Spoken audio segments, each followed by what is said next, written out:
Good afternoon, everybody, and welcome to the Al McGuire Center in downtown Milwaukee, Wisconsin, on the campus of Marquette, where some Big East basketball will take place this afternoon between Marquette and Villanova. Marquette is 14-5 and 5-3 in the conference. Villanova is 11-8 and 5-3 as well in the conference. A logjam is in the conference standings for second place through sixth place. And Megan McEwen, first of all, welcome to the Al McGuire Center, and talk about that logjam and what people must do to get away from it. Competitive is the only word you can use to describe the current state of the Big East. 6 teams sit in a tie for second place in the standings, all tied at 5-3. Today, a little bit of that logjam will be cleared up. Both Marquette and Villanova looking to emerge from the pack and get a little closer to that second place for good. Yeah, all 5 and 3 teams play each other, so 3 will move up and 3 will move down in the standings, trying to catch the DePaul Blue Demons, who sit at 8-0 atop of the conference.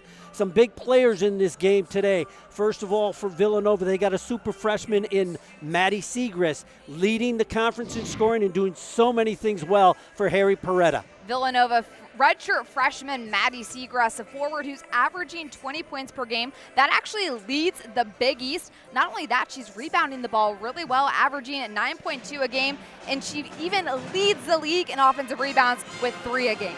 And Isabel Spengola for Marquette, also a player who's been scoring. She had 6 threes the other night against Georgetown to help Marquette in that victory, and she's been a consistent scorer this season along with Selena Lott, but Spengola's been hot lately. Golden Eagles senior guard Izzy Spengola has been unreal from beyond the arc, shooting 44%, coming off that 24-point performance against Georgetown. One thing is for sure, when Izzy Spengola is hitting from beyond the arc, Marquette is a really hard team to beat. And now let's go to the starting lineups for this afternoon's game. First for the visiting Villanova Wildcats at one guard, Cameron Onkinen out of Lafayette, Indiana. At another guard, number 1, Bridget Herlihy, a 6'2 senior out of Braintree, Massachusetts. At one guard, number 10, Raven James, a 5'6 junior out of Upper Marlboro. And at the forwards, it's number 20, Maddie Segrist, a 6'1 redshirt freshman out of Poughkeepsie, New York. And number 30, Mary Gadeka, a 6'1 senior out of Mullica Hill, New Jersey. So it's Onken, Herlihy, James, Segrist, and Gade for head coach Harry Peretta in his 42nd season of basketball. And he'll be retiring, Megan, after this season, he announced in October. An absolute legend in women's basketball, one that will be sorely missed by all, and he's had a huge impact on the Big East. One of the winningest coaches in Big East basketball on both the men's and women's sides. Now let's go to the home team, the Marquette Golden Eagles. At one forward, number 20, Althea Anderson, a 6'2 senior from Bridgeville, Delaware. Number 23, Jordan King. Number 24, Selena Lott. Isabel Spengola and Lauren Van Clunen will round out the starting 5 for the Golden Eagles, who secure the tip here to start this afternoon's ball game. And it will be man-to-man defense for Villanova to open up against Marquette's offense as Lott drives the middle of the lane, misses long on the layup. And now Raven James running the point for Villanova. And Marquette will open up also in a man-to-man defense. Segrist, the leading scorer in the Big East, right off the bat, Megan, and she puts it in off the glass. And Segrist does such a good job getting to the basket, seeing an open lane, and finishing at the cup. And we're going to get a foul inside against Villanova. And they're going to get Segrist. Now, that would be a development in this ball game with an early foul on Segrist if Marquette can get her into foul trouble early. Inside, Anderson ties up the ball game. And a great heads-up play by Anderson as she's able to get the easy 2 off the inbounds play. And to your point, if you can get the best leading scorer on the other team in foul trouble, they can't do much from the bench. And they're not that deep. I'm talking about Villanova when it comes to scorers. You've got Gadeka, you got Herlihy, and Segrist are the main 3 scorers on this ball club. Inside, Segrist seals it, inside position, easy bucket. And Segrist is 6'1", but she does a great job using her size. She has long arms, and she's able to post up down low and finish over tall opponents. Perimeter passing for Marquette, a little penetration there on the dribble from Spengilla. Now they go inside to Anderson and kick it back out The leading scorer for Marquette this year, not on the board yet. And there's a little jumper from Van Clunen in the left corner, went out of bounds, and it will be Villanova's ball. Marquette very, very patient right now on the offense. You're seeing a lot of extra passes, and they're one of the better teams along with Villanova when you're talking about assists per bucket. And these are two teams that want to control the tempo. Villanova is going to run their offense, very methodical, 5-out motion. They want to try to run it till there's 2 seconds left on the shot clock to break down defenders. Villanova very patient, Marquette staying patient as well. Long three, left side, no good that time from Otkin. And Marquette will bring it back up, trailing by 2 here early in the ball game here at the Al McGuire Center in downtown Milwaukee, Wisconsin. Nice little turn floater, jump shot that time from Van Clunen. No good, long rebound. She hustled that one right back down. And Marquette will reset the offense. Marquette looking like they're trying to get some inside with the height advantage that they have against Villanova. Van Clunen's so confident when she's able to square up, shoot that shot. She's expanded her game. She can not only post up down low, but also step out to the short corner and knock that down. That's one thing Megan Duffy said when I talked to her yesterday, and she said that we should be able to take advantage of some teams with our size. We have good athletics and good size inside, and that should help us in this Big East Conference, and you see Marquette doing that so far early on. Freshman Jordan King handling the dribble.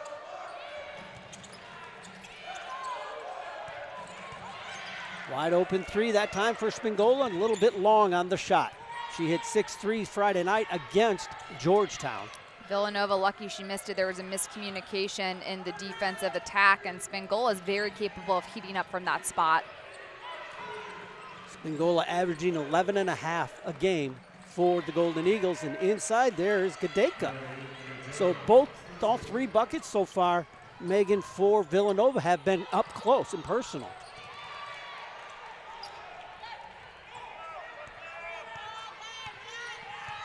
And Marquette comes up empty on the offensive set there, looking to narrow the game 6-4 in favor of Villanova. Seagrass straightaway 3, a little bit strong.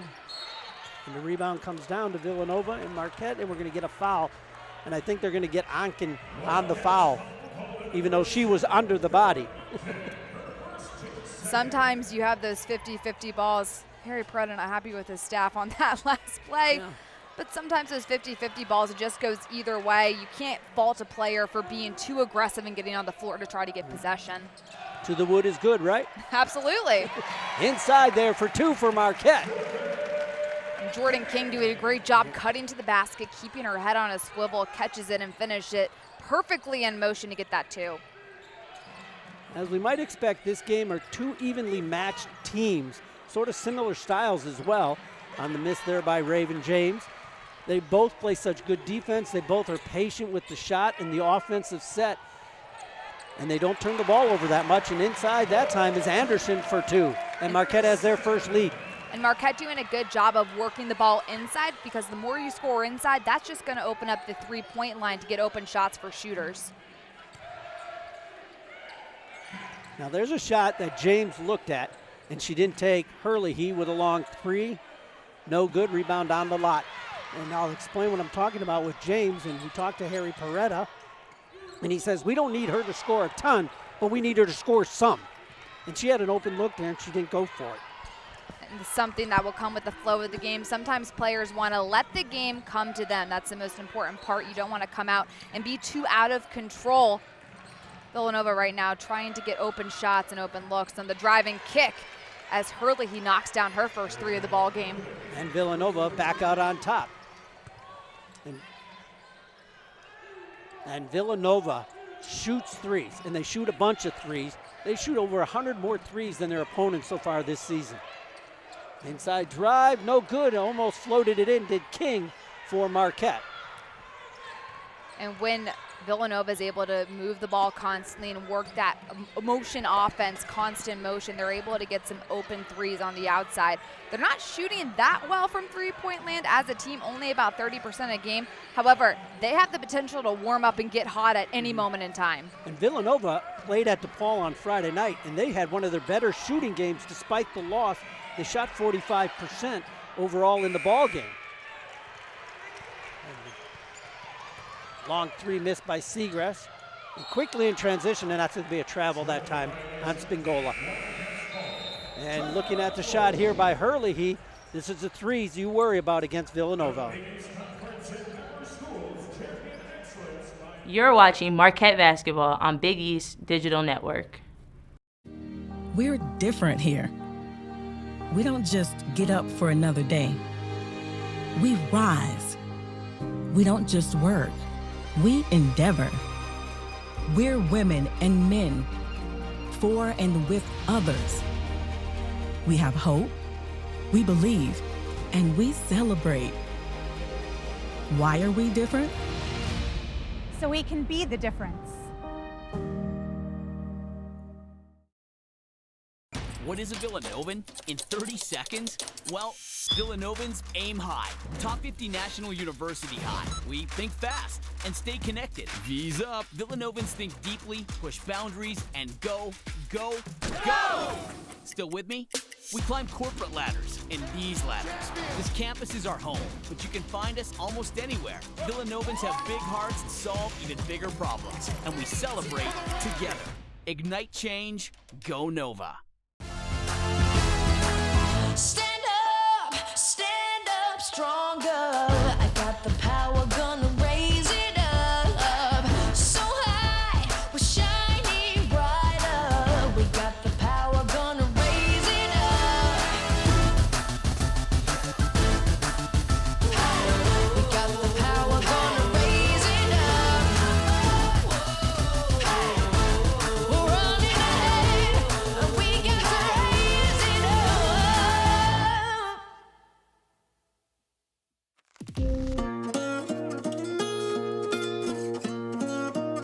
The amount of student loan debt I have, I'm embarrassed to even say. I felt like I was going to spend my whole adult life paying this off. Thanks to SoFi, I can see the light at the end of the tunnel. As of 12 p.m. today, I am debt-free. We have no debt, we don't owe anybody anything, and it's fantastic.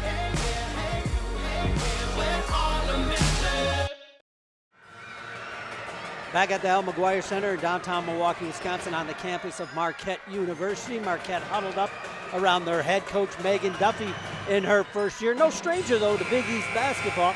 She played for Notre Dame. She was assistant coach at St. John's. So she's sort of fully aware of the rivalries that exist in the Big East, Megan. Absolutely, and she's done a really great job with this team so far. It's always difficult when you come in as a head coach, having to get players to buy into your system and having to establish your system with not a ton of time. And so far, they're off to a 14-5 record, and to be tied for second in the Big East at this point of the conference season, she's done a great job for Marquette. And in talking to her, they said, hey, we got a little chip on our shoulders because the people, the pundits, the media, whomever did all the preseason picking, said, hey, Marquette's going to probably finish near the bottom. They have to reload. They lost all the players from last year's team that went to their third straight NCAA. They're using that chip as motivation. And Duffy even saying she has to remind her team when they stay close in games, you know, a close loss over Mississippi State. She said her team is surprised that they're in those games, and she has to tell them, why are you surprised? You guys are this good. You can play this type of basketball at the highest level possible. And she's got to get her team, and I think she's gotten them to this level, to believe in themselves. And believing you can win, not just believing you can show up and be competitive, but win at the same time. And I think that Mississippi State game was a great example of that. They were right there at the end of that ballgame, along with the game against Northwestern. Long three that time from James. There was the open shot, and she took it that time. Doing just what her coach wants her to do. Marquette doing a good job boxing out and not letting a second chance opportunity on that possession. There Marquette going back down inside. Van Clunen that time with the little jump hook, and she made this one a little bit closer to the bucket that time. Van Clunen does such a great job of playing with her back against the basket. More and more nowadays, you don't see back to the basket post players because the game is becoming more spread out and it's becoming a shooter's game, as you see right there with Villanova launching. But Van Clunen does a great job posting up and finishing with her left and right hand. Great hustle by Villanova to get a second chance opportunity, but they came up empty on both times, and Marquette will take it into the forecourt. And the ball knocked out of bounds, and Spingola Wasn't sure if she was the last one who touched it or not when it was hit out of her hand, but she did not touch it, so we'll stay with Marquette. Harry Peretta was trying to coach the referee. Hey, that's our ball. Come on. I've been here for 42 years. I should get some breaks. And Coach Peretta saying, hey, I didn't touch it. I think that one was off gold. Spingola, a little pump fake. No good. Nice inside rebound by Chloe Murata. Goes up strong with the left hand. No good. But the second and now the third chance opportunity by Van Clunen is good. And Van Clunen in the books with 6, leading the way for Marquette.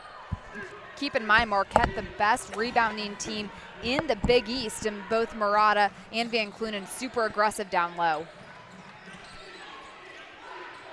Villanova has yet to really explore the inside since those early buckets. Right now, a lot of defense from Marquette, forcing him to stay outside the perimeter. And there you get a little dribble drive penetration from Gadeka. Great move by Gadeka. So understanding time and score, she sees her 6 seconds left on the shot clock. Great explosive step to finish on the right side. Gadeka, the 5th leading scorer in the Big East at 17 points a game. Teammate Segrist, number 1 at 20 a game. So they got a 1-2 punch on the offensive side from those 2 players. 2 very good players. One a freshman, one a senior. Inside blocked on the shot. Murata comes up with the rebound. And Marquette will reset their offense. And Van Clunen's been the hot hand. They go back into her. Little step back jumper. Doesn't go as a shot clock buzzer in the background. And Marquette again getting rebounds. Marquette in this game leading the rebounding wars, 12 right now to 5, and they've got about 4 or 5 offensive rebounds as well. And Chloe Murata, number 52 with the ball, such a workhorse down low. She wants to get every single rebound. That shot way short, but who's there but Van Clunen? She gets her own rebound and she's fouled and she'll go to the line. Again, Marquette is just beating Villanova inside on the glass. And that's what's going to be the key for Marquette on offense. Continue to pound the ball inside. As I mentioned earlier in the first quarter, if you pound the ball inside, that's going to open up opportunities for shooters on the outside. And Marquette with the size advantage down low and just in regards to outworking opponents. And you can see with Murata the way she's rebounded and with Van Clunen the way she's rebounded as well. And Van Clunen at the free throw line, a good free throw shooter at 92% leading the team. I can say that's pretty good, don't you think? It's not bad, that's for sure. As she hits the first one, she leads all scorers with 7 in the ball game. Make it 8 as she cans both free throws. And Marquette on top by 2. Make it 3 at 14-11. Their largest lead in the ball game.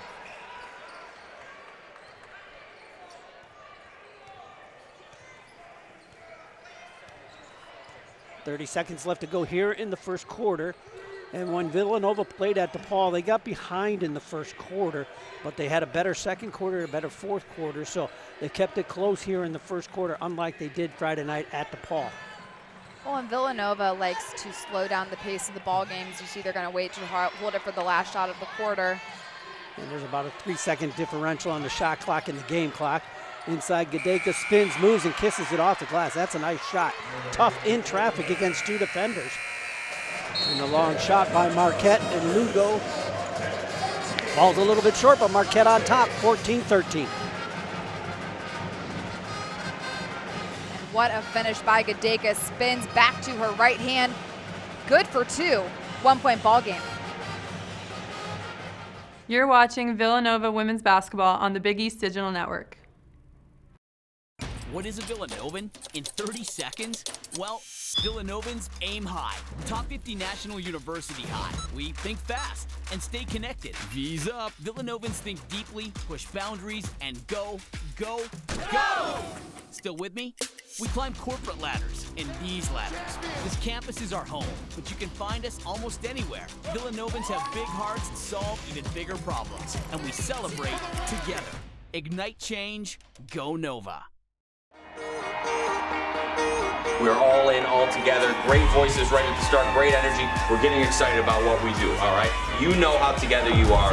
You know how hard you're gonna work, but you also know how good you are. Let's go show them. 1, 2, 3. Together! This is our time.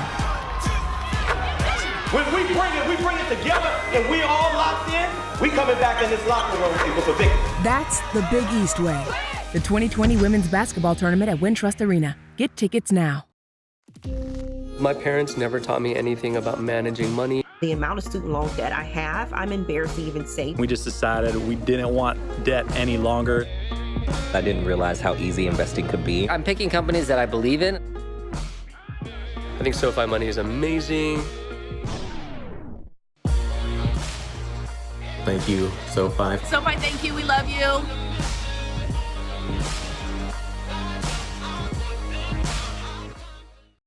All right, we gotta be all in, all right? We gotta make sure we play with great passion. You have felt each other and helped each other and allowed yourselves to be helped with that, all right? We've got a great opportunity to do that today. This is who we are. When you look to your left and you see your sister over there, you help her. Because what we are one. Let's bring it. 1, 2, 3. Yeah! That's the Big East way. The 2020 Big East Women's Basketball Tournament at Wintrust Arena. Get tickets now. Hey fans, the Big East Women's Basketball Tournament will be coming up, presented by Jeep, and it returns to the Wintrust Arena in downtown Chicago, March 6th through the 9th. All session tickets for 2020 conference tournament are on sale now.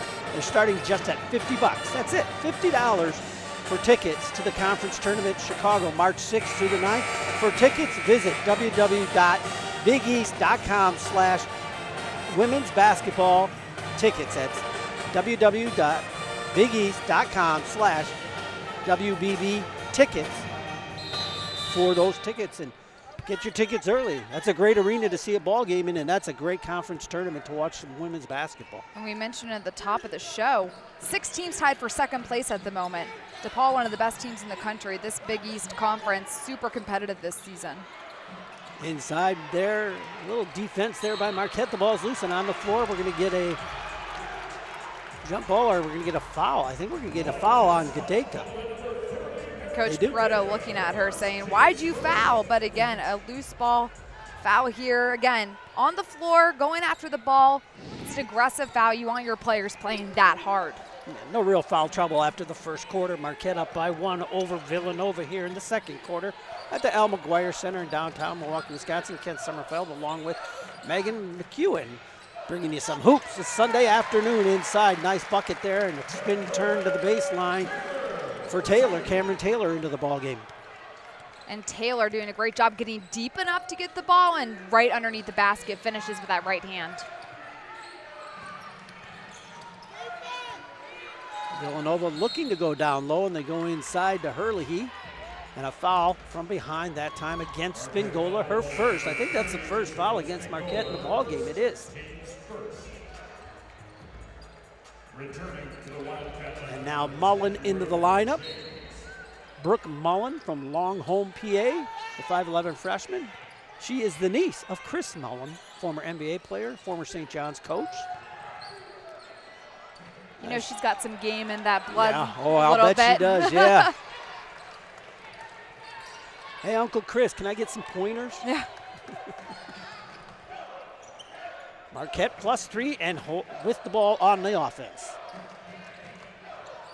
Again, patient offense, both of these. And there, James slipped, and Marquette took an advantage, but they didn't come up with the shot. But the inside rebound is good on the putback by Cameron Taylor. She really pinned her player by getting inside of her position-wise. And what a spark off the bench for Cameron Taylor to come in and put up those types of points, get those scrappy offensive boards, and continue to get points down low for Marquette. Marquette's largest lead right now at 5. Villanova looking for offense and struggling, but nope, they got buried out there. Herlihy with a 3, her second 3 in the ball game. She doesn't need much space to get it off, recognizes that she has enough to shoot that shot. What a finish from Herlihy. And if Herlihy can contribute offensively along with Segris and Gadeka, there's 3 power scorers for them in a ball game.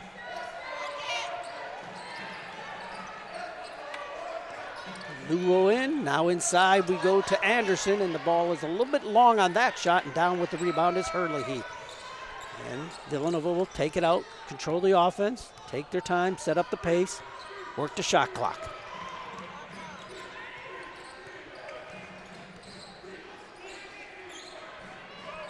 And you see a lot of cutting from Villanova. They love to cut to the hoop and back cut to the rim. Segrist long three, back-to-back threes for Villanova, and they suddenly jump back out on top by 1. And that's an impressive three because she kind of stepped back a little bit, and Segrist has been so effective from three. She's shooting 40% from beyond the arc this year. Inside, nice block that time by Segrist on the jump ball. They'll call against Fingola, and the possession arrow will belong to Marquette. So it'll be interesting to see as Villanova starts to hit those threes if it opens up the inside as well for them. Segrist will take a break as Onken back into the ball game for Villanova.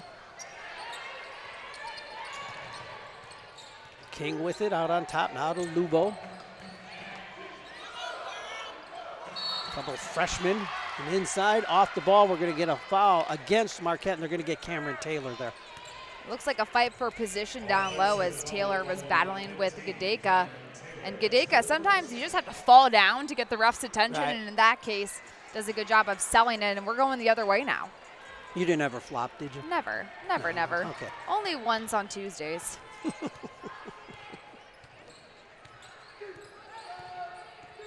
They don't let you flop in the Big Ten, do they? Inside, Gadeka hard to the rim, and she's knocked down on the foul by Marquette, and that will send her to the free throw line for a pair of free throws. Not a good foul, hard foul that time by Taylor. And that's her second foul. If they've given it to her, they haven't. Okay, there it is. It's on the scoreboard now. And they say they didn't give it to her at first, but she came in and contributed offensively, but she also just picked up 2 quick fouls, Cameron Taylor, so she'll probably take a seat on the bench. That's the team's 3rd overall foul. And I think they're under review on the foul. I don't know if it's because they might have hit her above the neck, the aggressiveness. If she got her above the shoulders, they could call a flagrant 1. And women's basketball has taken great measures to try to prevent concussions and to prevent rough play. And the officials just trying to make sure this game stays clean. Although it looks like she was going after the ball. No intentions of hitting heads. If anything, maybe just a little collateral damage. But that looks like she hit her shoulder more. Yeah. As you saw when she went up, it was like she got her shoulder and came across the shoulder a little bit. As we'll see it one more time here on the replay. She didn't really get much upstairs above the shoulders, but the referees decided to take a look nonetheless. We'll see what happens. That will give us a chance to take a look at the bunch standings here. We talked about DePaul being 8-0 to start the season, the only undefeated team in the Big East. But you look at Marquette, Creighton, Butler, St. John's, Seton Hall, and Villanova all wrapped up at 5-3, tied for 2nd. And then you got Georgetown 1-7, Xavier's 1-7, Providence 0-8. And we talked about, Megan, the teams playing each other, all 5-3 teams playing each other this afternoon. So some will go up, some will go down. And this is the type of situation you want to see in this conference, especially when it comes time for the NCAA Tournament Committee to do its review on what teams are going to let in, because it shows you how competitive this league is, and how everybody's beating each other up on any given night. And it looks like we're about to get some clearance here.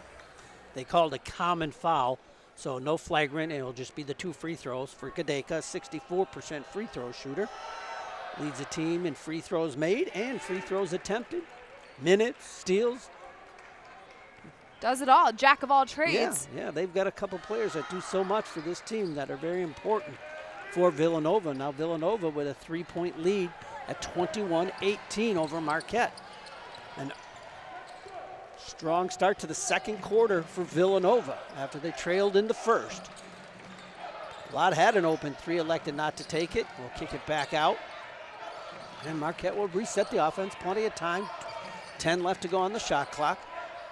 Down inside, they go to Anderson, who's strong to the hoop, a little bit strong with the shot, overlaid it a little bit, and it went out of bounds, and I think it's going to be a foul against Marquette. And Lubo goes in over the back. It was a good call. Villanova doing a nice job finally figuring out when you box out, you're going to force Marquette to come over your back, and you're more likely to pick up that over the back call. If you want to stop Marquette from being efficient on the boards, put a body in somebody. Early he up with a 3. It had been 2 threes in a row for field goals the last 2 times for Villanova, along with those free throws. They're on an 8-0 run right now. Inside, Van Clunen misses that little jump hook again, a little bit farther out than the last couple. Villanova will bring it up and slow it up.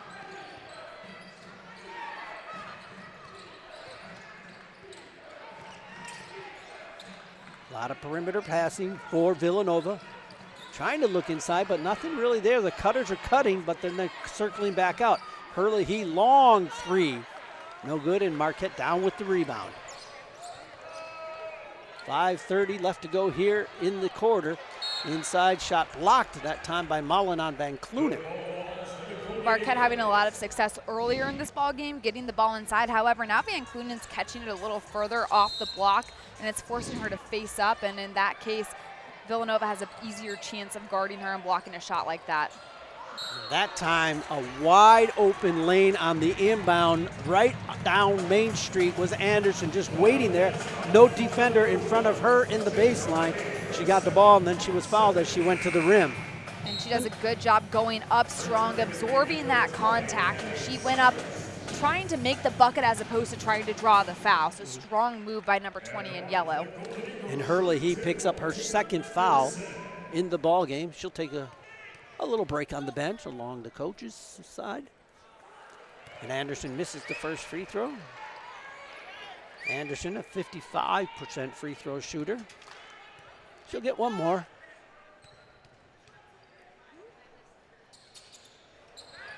And she misses both. So Marquette 2 of 4 from the free throw line in this ball game. Villanova 2 of 2. Not many free throws shot so far. Young in the ball game here. Middle second quarter with about 5 minutes left to go. Raven trying to get some inside dribbling, penetration, cut off by Marquette defensively. Now 5 on the shot clock. See what Villanova has here as it expires. Long 3, and it is good that time for Villanova. Madison Seacrest back into the ball game. And Villanova, their largest lead at 6. Villanova stays so patient in their offense, and that's why they're able to make those shots at the end of the shot clock. Marquette's going to have to answer this run that Villanova's had here in the second quarter. Inside, Clunen, the little jump hook again, no good. And it goes off Marquette and out of bounds, and it will belong to Villanova. We're going to take a break, a timeout on the floor. It is Villanova +6 over Marquette at the Al McGuire Center in downtown Milwaukee, Wisconsin. You're watching Marquette Women's Basketball on the Big East Digital Network. What is a Villanovan in 30 seconds? Well, Villanovans aim high. Top 50 National University high. We think fast and stay connected. V's up. Villanovans think deeply, push boundaries, and go, go, go! Still with me? We climb corporate ladders and these ladders. This campus is our home, but you can find us almost anywhere. Villanovans have big hearts to solve even bigger problems, and we celebrate together. Ignite change, go Nova. We're different here. We don't just get up for another day. We rise. We don't just work. We endeavor. We're women and men, for and with others. We have hope, we believe, and we celebrate. Why are we different? So we can be the difference.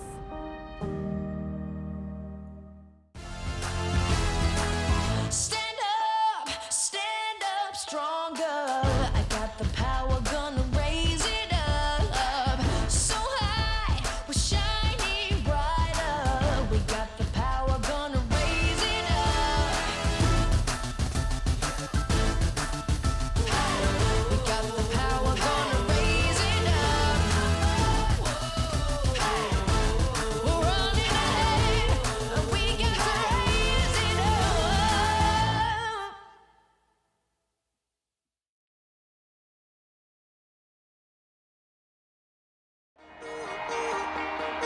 We're all in all all together. Great voices right at the start, great energy. We're getting excited about what we do, all right? You know how together you are. You know how hard you're going to work, but you also know how good you are. Let's go, Storm. 1, 2, 3. Together! This is our time. When we bring it together and we all locked in, we coming back in this locker room with a victory. That's the Big East way. The 2020 Women's Basketball Tournament at Wintrust Arena. Get tickets now.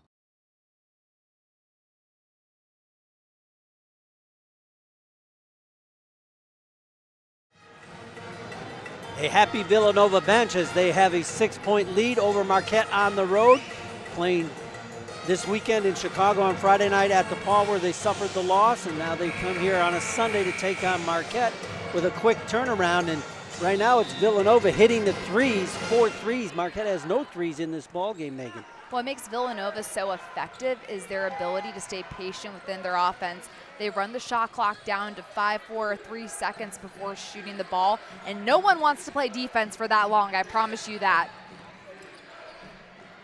James with a pull-up jumper, no good, and she chases down the rebound, and it goes off of Marquette, and I think it went off King and out of bounds, so it will stay with Villanova, so they'll get a fresh 20 on the shot clock. 4:07 left in the game. I should say in the first half, second quarter. That would have been a quick game. Real quick game. You can look at each quarter as a game. I know a lot of coaches have that mentality. Seagrass blocked on the jumper by Lott. Maybe that will ignite the offense for Marquette. Quickly in transition up the floor. They go to Anderson. Assist to Lott, the leading assist maker in the Big East. Gets one right there. And that's exactly what Marquette wants to do. Get out and run in transition. If they can get more transition buckets, that's the quickest way to get back in this ball game. And it will start on the defensive end, as always, for teams to propel that transition ball game. And Villanova down to 10 already on the shot clock. And there's a strip from behind, and it's Anderson up court to King. Off on left-handed layup, no good. Inside, Clunan comes down with the rebound, goes back up, and no good on the second chance opportunity. And the ball will be off Marquette, and it will go the other way to Villanova. But you talked about it right there in the block here, and then the transition breakaway for Villanova. And Selena Lott has such great court vision, seeing Anderson running out ahead. Hits her for the easy layup, and once again, Van Clunen's layup hit every single part of the rim before rimming out. I thought that was in, but Marquette just needs to get out and run as much as possible. And you see the athleticism of Marquette's bigs getting up and down the floor in the last 2 transitions. Step back 3, no good that time from Gadeka. And that's the second time that Onken of Villanova has gotten called for a foul down low, trying to battle for a board. Marquette doing a good job keeping Villanova on their backs as they crash the boards to rebound. And Onken has to go to the bench now with her second foul.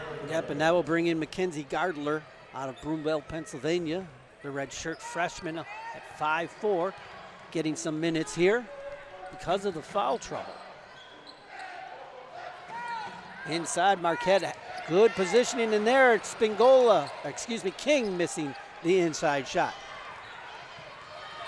Again, Marquette getting good looks, Megan, inside, close to the bucket, just not converting, not finishing. And there's a steal by Anderson at half court, and she'll drive it the other way. Easy layup for Anderson from the left side, and it's down to a 2-point game, Villanova over Marquette. Anderson playing hard and with so much poise as she comes up with that steal and finishes on the other end. She looks so athletic going down the floor, almost like a guard. Marquette on a little run right here against Villanova. It was 24-18. So a 4-0 run for Marquette. Gadeka step back 3, in and out. It honeycombed halfway down and came right out of the hoop. And Marquette quickly getting it back up in transition. Down low inside to Van Clunen, left hand, no good. Another shot that's close, but missed and not finished. Spingola, long 3, right side, no good. And then Spingola gets it off the rebound on a cut to the basket from Van Clunen, who gets the assist, and we're suddenly tied with a 6-0 run for Marquette. Great heads-up play by Spingola. Off the miss, she's able to crash in after Van Clunen gets the rebound. What a cut, gets in front of her man, finishes on the left side. One thing Marquette needs to start doing is getting the ball outside to shooters. Van Clunen getting a lot of shots down low. It was working early on. Van Clunen now needs to get the ball and start looking for shooters as opposed to trying to force it up. She's missed her last couple of layups. Inside-outside basketball is how Marquette's going to be successful in this game. Marquette's leading scorers coming into this ball game, Spingola along with Lott, have got a total of 2 points in this ball game, but Anderson's got 8. Van Clunen's got 8, picking up the pace for those other two. And basketball is a team sport. You want other players to step up and score the basketball, especially in a game like this. In conference ball games, it is so important for everyone to step up when their number's called and put points on the board. Villanova 0 for their last 4.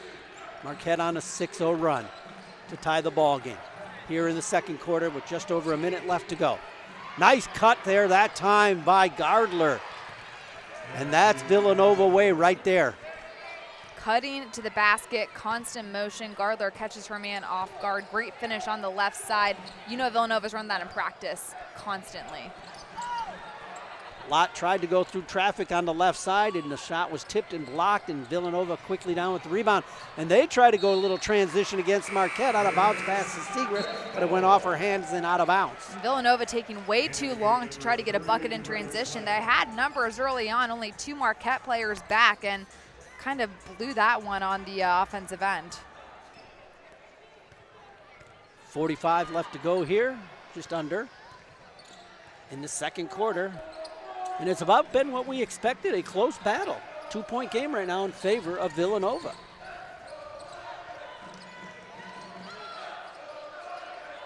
Van Clunen has had the hot hand from Marquette along with Anderson. And Anderson inside, hits the bucket, and she's fouled, and she'll have a chance for a 3-point play on the old-fashioned way.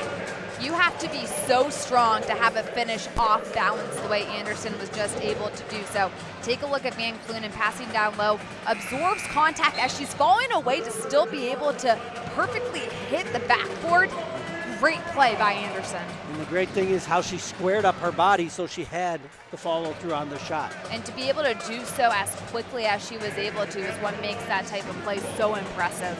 Anderson having a game so far, 10 points, 5 of 7 from the field, along with 7 rebounds. She's almost had a double-double already. And to put that into perspective, she only averages 7 points a game. And she misses a free throw, but the long rebound comes back to Anderson. Almost lost the handle, but she saved it. Now Marquette will be able to go for the last shot. There's about a 1-second differential on the game clock, in the shot clock, and we're at 10 left to go here in the second quarter. Lott has a high pick. Now she goes towards the hoop, picks up her dribble, gets caught in traffic. Now to Anderson, and it's off. Right, and then the rebound put back by Marquette, no good. I think Murata got the rebound there. And we've got a game that started at 0-0 to open up the game, and we got a game at the same position, tied at 26-26, Megan.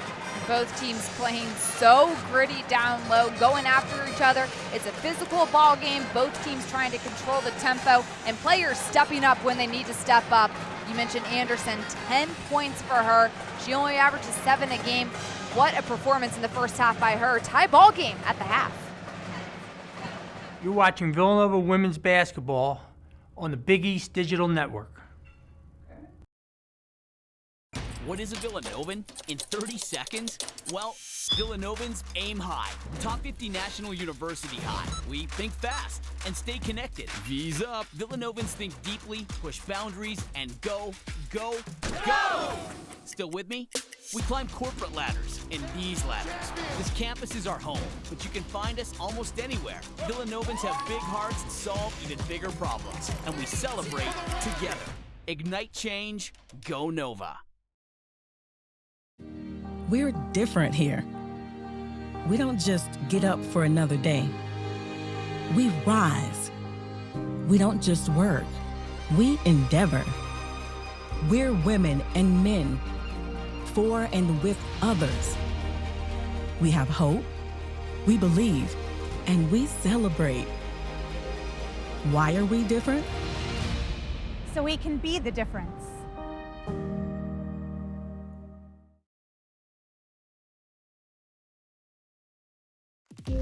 My parents never taught me anything about managing money. The amount of student loan debt I have, I'm embarrassed to even say. We just decided we didn't want debt any longer.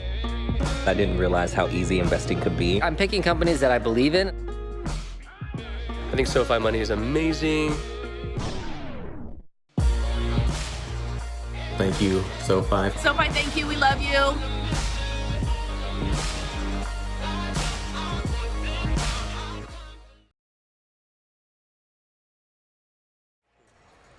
Welcome back to the Al McGuire Center, downtown Milwaukee, Wisconsin. Big East basketball between a couple of teams tied for second in the Big East standings. Marquette and Villanova all knotted up and in a battle here trying to advance up in the standings. And it's been a good one in the first half. There's been some play by some players that were honor roll players for both teams this week. You look at the Big East Freshman of the Week for Maddie Seagrass and Villanova, and then the Big East Player of the Week, the Bulldogs senior Christian Spillar for Butler. And Seagrass still having a great game so far in this one. 10 points in the first half for the freshman. And you mentioned that honor roll, Marquette senior forward Altia Anderson having herself a ball game. 10 points, 7 rebounds in this first half. And she's coming off a week in which she averaged 11.5 points and 11 boards for Marquette. And against Xavier, she tallied her first career double-double. And on the other side, Villanova also making the honor roll this last week. Take a look as you see Mary Gadeka, the senior, also on that honor roll. And today she's having a great game currently with 2 points, so many players we gotta look at here. 8 points a game, and last week was able to average quite a few in those wins over Penn and Georgetown. So big week for Villanova as they come into this ball game. Yeah, a lot of good players on the honor roll and Big East Players of the Week. We're going to take a break, continue with more halftime programming. A tied ball game here at the Al McGuire Center, downtown Milwaukee, Wisconsin. We're all in, all together. Great voices right at the start, great energy. We're getting excited about what we do, all right? You know how together you are. You know how hard you're going to work, but you also know how good you are. Let's go show them. 1, 2, 3. Together! This is our time. When we bring it together and we all locked in, we coming back in this locker room with a victory. That's the Big East way. The 2020 Women's Basketball Tournament at Wintrust Arena. Get tickets now. Stand up stronger. I got the power, gonna raise it up. So high, we're shining brighter. We got the power, gonna raise it up. We got the power, gonna raise it up. We're running ahead, and we got to raise it up.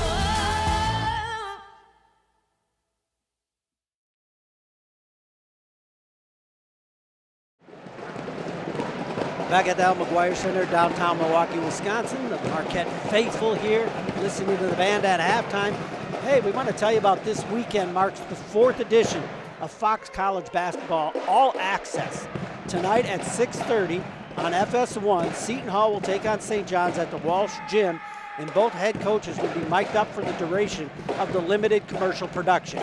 Fox Sports will also take inside views, inside the huddle, into the locker room, pre and post game, and much, much more with this all-access broadcast.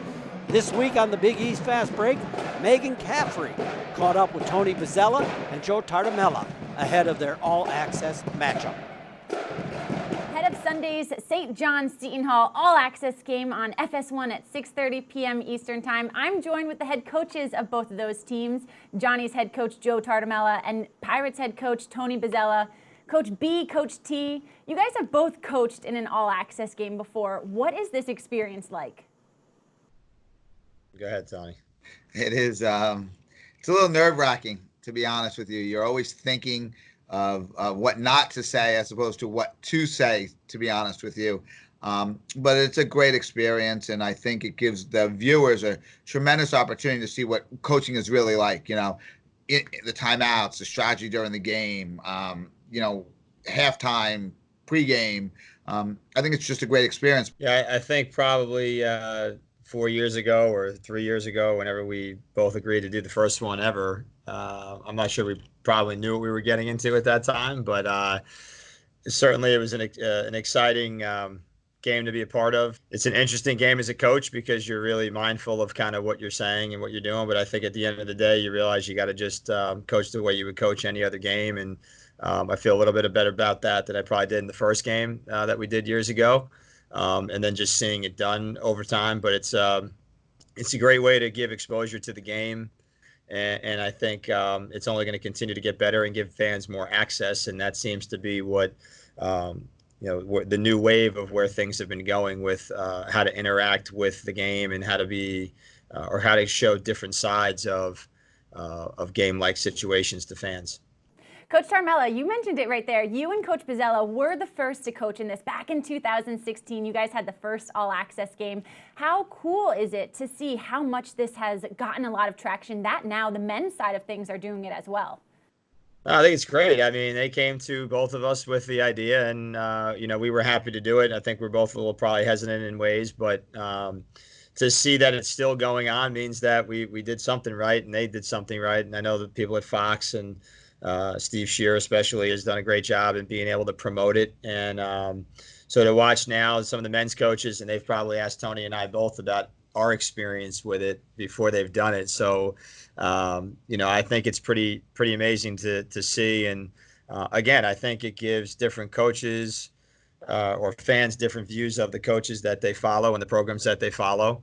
And I think it brings a different dimension to how you watch a game. So it's been exciting to know that we were part of the first one. We had talked to the two of you back at Media Day about this all-access game and how fun, especially with this matchup between St. John's and Seton Hall, because it's a great rivalry and you do have a lot of the same players who have grown up playing against one another. So how unique is it for this rivalry to get the all-access game?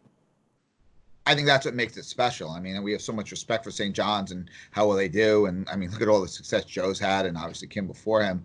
But, it's a great game because, it's the biggest, I think the biggest rivalry in the Big East. I mean, we're close to each other. We recruit a lot of the same players.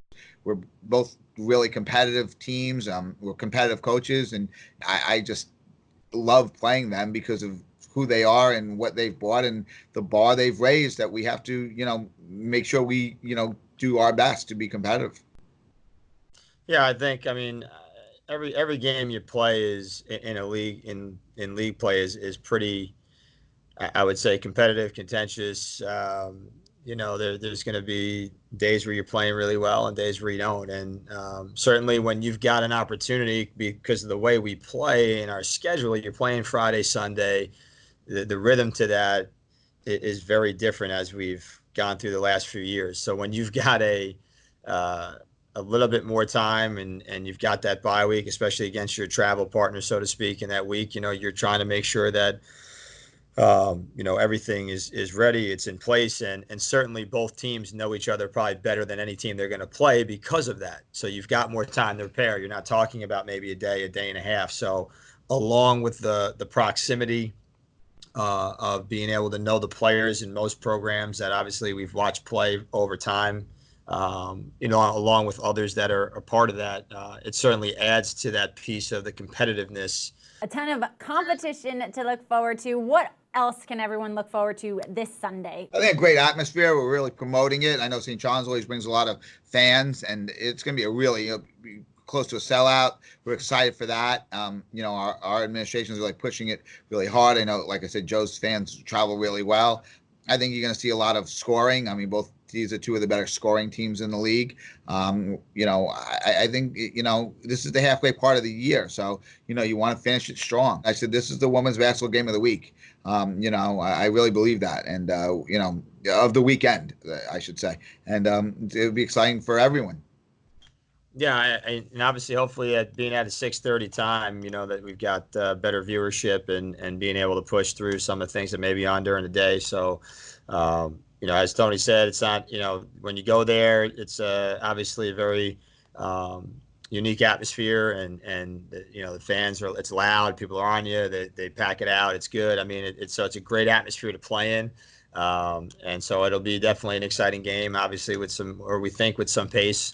as Tony and I would believe. But yeah, so I think that it'll be an exciting game for people to see, and hopefully I don't get bleeped too much, and nor does Tony, or we're not on the court at all times. So no, but it'll be good. I think again, it's a great matchup, and it's a big game for obviously both teams, and as we move forward in the league. So as Tony said, it's the halfway mark for both of us at this point, because this is the last game of our round robin, and then we continue to push on. So no, it'll be exciting. I think fans will enjoy the style of play, and hopefully the personalities that are involved. Well, back in 2016, it surely was extremely fun to watch you guys. Both of these coaches will be mic'd up at 6:30 p.m. Eastern Time on FS1. Coach Tartamel and Coach Bozzella, thank you so much for joining me. Thanks, Megan. Thanks, Megan. You're watching Marquette Basketball on Big East Digital Network. We're different here. We don't just get up for another day. We rise. We don't just work. We endeavor. We're women and men, for and with others. We have hope, we believe, and we celebrate. Why are we different? So we can be the difference.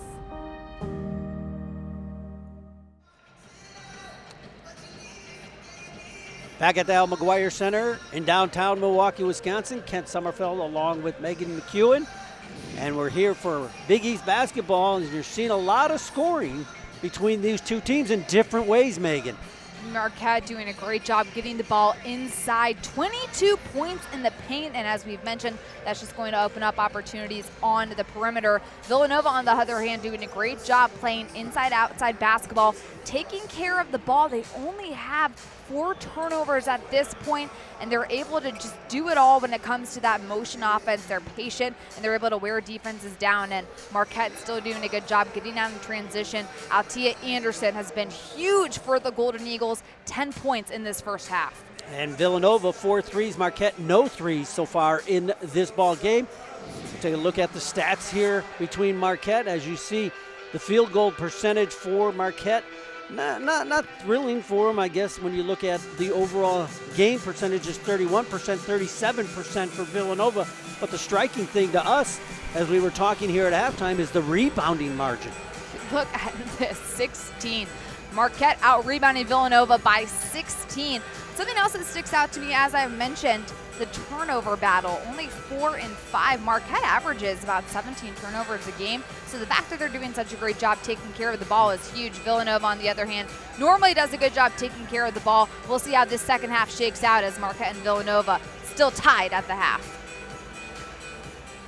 You're watching Villanova women's basketball on the Big East Digital Network. What is a Villanovan in 30 seconds? Well, Villanovans aim high. Top 50 National University high. We think fast and stay connected. V's up. Villanovans think deeply, push boundaries, and go, go, go! Still with me? We climb corporate ladders and these ladders. This campus is our home, but you can find us almost anywhere. Villanovans have big hearts and solve even bigger problems, and we celebrate together. Ignite change, go Nova.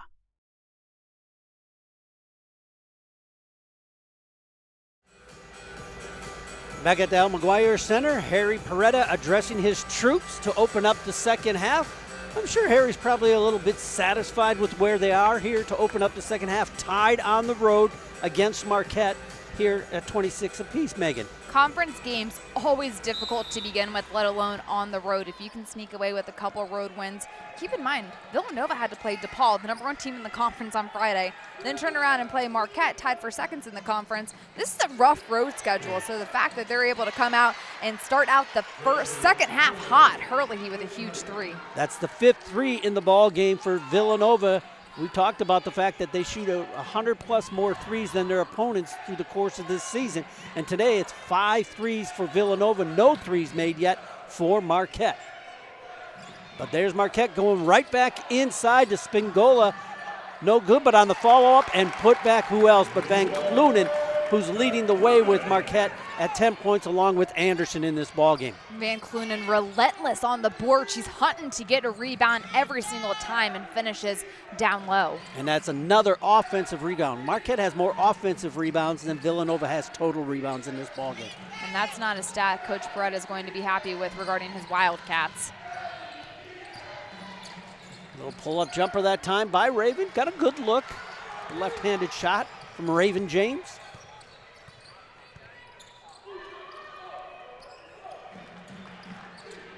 Marquette, Villanova, along with 4 other teams tied at 5 and 3. And inside, a nice little give and go that time to Van Clunen. An assist from Spingola. Well, Selena Lott leads this team in assists, and what great floor vision as she's able to find Van Clunen rolling to the basket. Long 3 that time off the hands of Lott and out of bounds, and it will stay with Villanova. Hurley, he's starting to feel it. She felt another one there. And Hurley is not somebody that Marquette wants to get hot. She only shoots 28% from beyond the arc, but she's knocked down 3 so far today. Gadeka on the reverse layup, no good, but the rebound comes right back to her. Inside, the shot is blocked. Actually, it was probably a cross-court pass that Van Clunen got in the way of and created the turnover.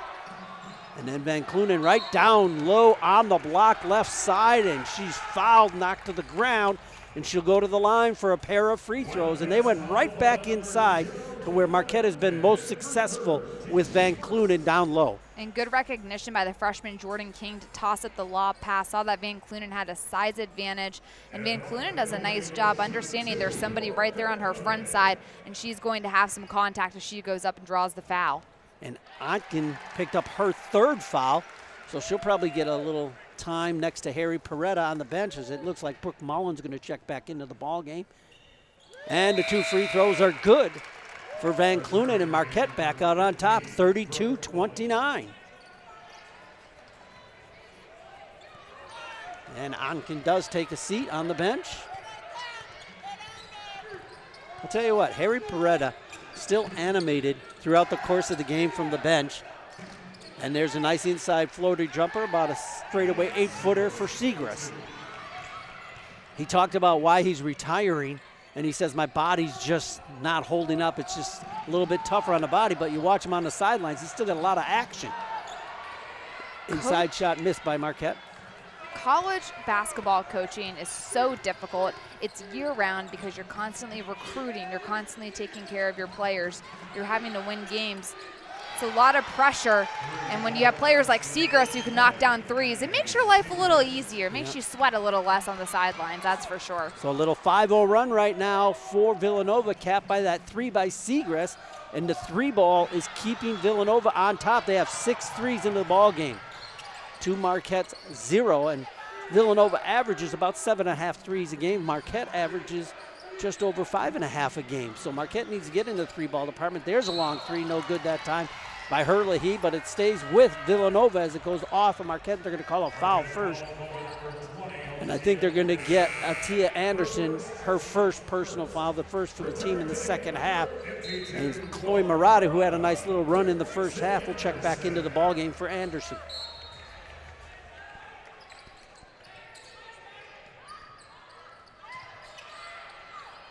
Step back 3 that time from Segrist.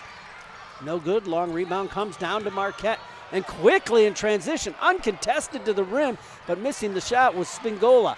Now she's got another opportunity left side. 3 good for Spingola. The first 3 for Marquette in the ball game, and it gives them a 1-point lead. And all she has to do is make 1 to start catching fire. You cannot leave Izzy Spingola that open. She could have read a newspaper, and she knocks down the 3. She's first on 3s made and attempted for Marquette, and she's also the best percentage 3-point shooter for them as well. If she gets hot, watch out. She showed it Friday night against Georgetown with 6 of them. And inside, it's Gadeka with a nice layup on a give-and-go pass, and Villanova back out on top.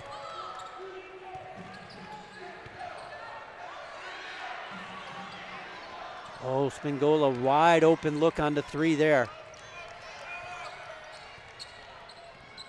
I don't know if she'll get another open look that wide all night. We will see, but Spangola does a good job of letting the game come to her, doesn't force her shot. But she's got to knock him down when she's that open. Well, James is going to try to get into the three-point column, but she misses a long straightaway three. Marquette down with the rebound.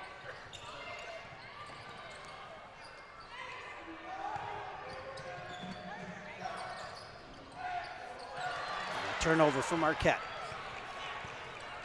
They're 7th in the ball game. Only 5 turnovers for Villanova. Very low turnover ball game. Both these teams are good at taking care of the ball, as you might surmise by their defensive prowess. Inside drive that time by Gadeka on Murata. And Gadeka doing a good job getting to the basket. It's her second time in the last 4 possessions where she's been able to finish out the cup. Gadeka with 12, second leading scorer behind Segrest with 15.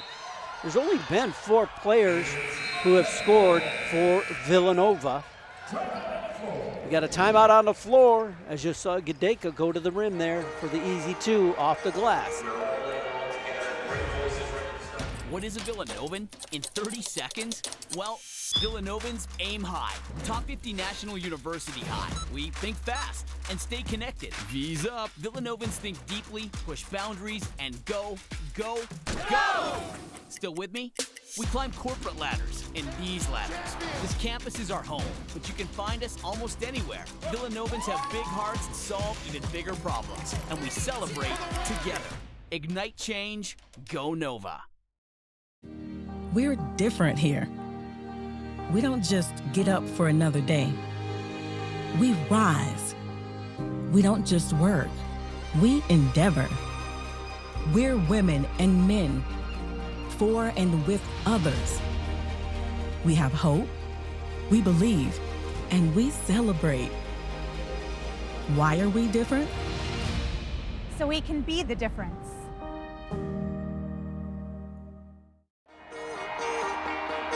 We're all in, all together. Great voices right at the start, great energy. We're getting excited about what we do, all right? You know how together you are. You know how hard you're going to work, but you also know how good you are. Let's go, Storm. 1, 2, 3. Together! This is our time. When we bring it together and we all locked in, we coming back in this locker room with a victory. That's the Big East way. The 2020 Women's Basketball Tournament at Wintrust Arena. Get tickets now. My parents never taught me anything about managing money. The amount of student loan debt I have, I'm embarrassed to even say. We just decided we didn't want debt any longer. I didn't realize how easy investing could be. I'm picking companies that I believe in. I think SoFi money is amazing. Thank you, SoFi. SoFi, thank you. We love you.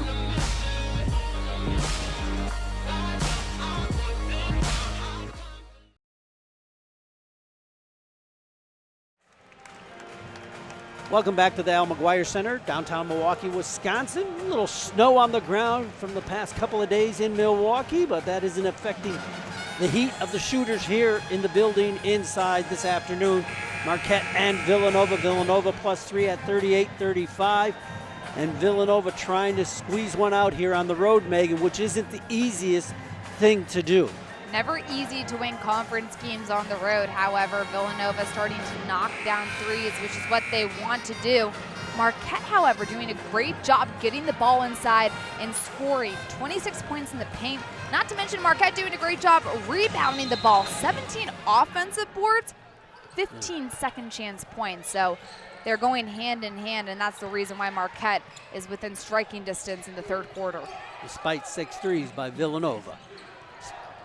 Now inside pass, Cameron Taylor with the shot, no good, but she's fouled, and that will send her to the line. And the foul is on James. For James, that is her first foul. No real apparent foul trouble for either team. Taylor's got a pair of fouls for Marquette, and for Villanova, Herlihy's got 2, along with Onken with 3. And James looked at the ref and had no argument for her. She understood. I did foul there. Yes, that was probably the right call. My bad. Cameron Taylor misses the free throw. Marquette shooting 50%, 4 of 8 so far in the ballgame from the free throw line. They hit that one, so they get over the 50% mark, and they trail by 2.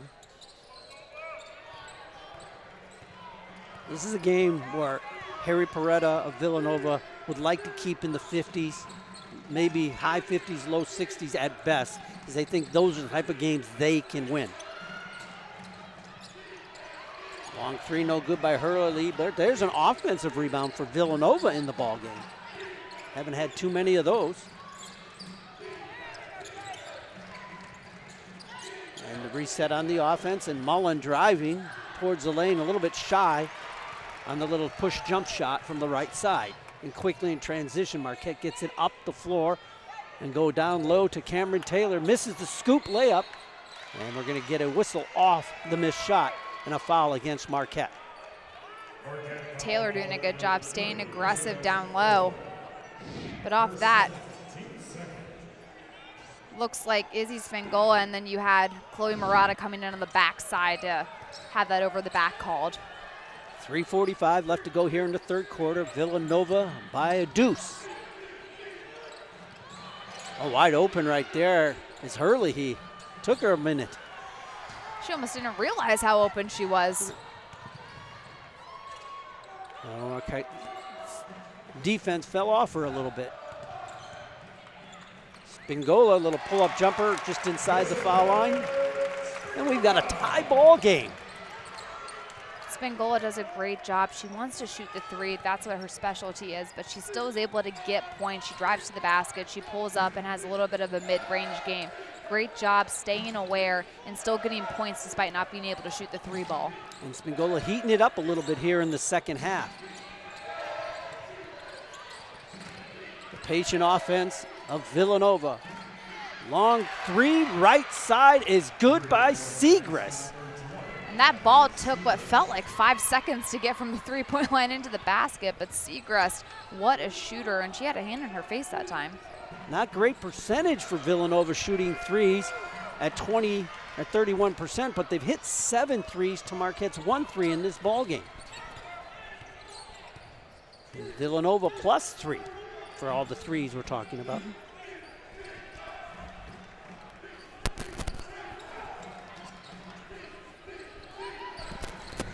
And perimeter passing, looking for cutters, Villanova, or they go back out on top. 5 on the shot clock. Mullen recognizes that and throws up a wild shot. Never hit rim. Down with the rebound is Murata. And Marquette doing a good job grinding it out and playing defense. Good little pump fake there. Oh, and a travel called against Selena Lott. I thought she got her defender in the air with the pump fake, but she shuffled the feet trying to get there. And we're going to get mass substitutions for Marquette and for Villanova. So you got Van Clunen along with Lubo, Lott, Spingola, and Anderson on the floor for Marquette. And now Gardler back into the ball game for a spell, along with Gardeka, Seacrest, Onken, and Hurley for Villanova. So some fresh legs for both teams. And there's a step back jumper, about a 16-footer that hit back lip of the rim and fell down for Segrist. And I like that move from Segrist. She almost spun a little bit. Nice finish off of 1 foot. Impressive finish from the freshman. And suddenly Villanova up by 5, leading the way. Segrist with 20, and there's a 3 from Spingola on the left wing. Spingola does such a great job using screens to get open, and she's able to fade off of that. Knock down the 3. Again, a wide open look for the senior. And Spingola only had 2 at half, and now she's up to 10, so 8 in the second half. Marquette's going to need to get her going if they want to pull out this win. Down by 2 is Marquette. Coming towards the end of the third quarter, and there's a travel against Villanova. A turnover, only their 6th in the ball game. And Grace Lang will come into the ball game for Villanova. Give a little spot rest for Onken with those 3 fouls as well. It's about 8 deep for Villanova on their roster, and I'd say Marquette probably goes about 9 or 10 deep on theirs. It's important to be able to have a deep bench, especially when you get into late February, March tournament time. The teams with the deeper benches are usually the ones that go a little further because you have players that are rested and that can come in and make an impact and are used to playing those types of minutes on this type of stage. And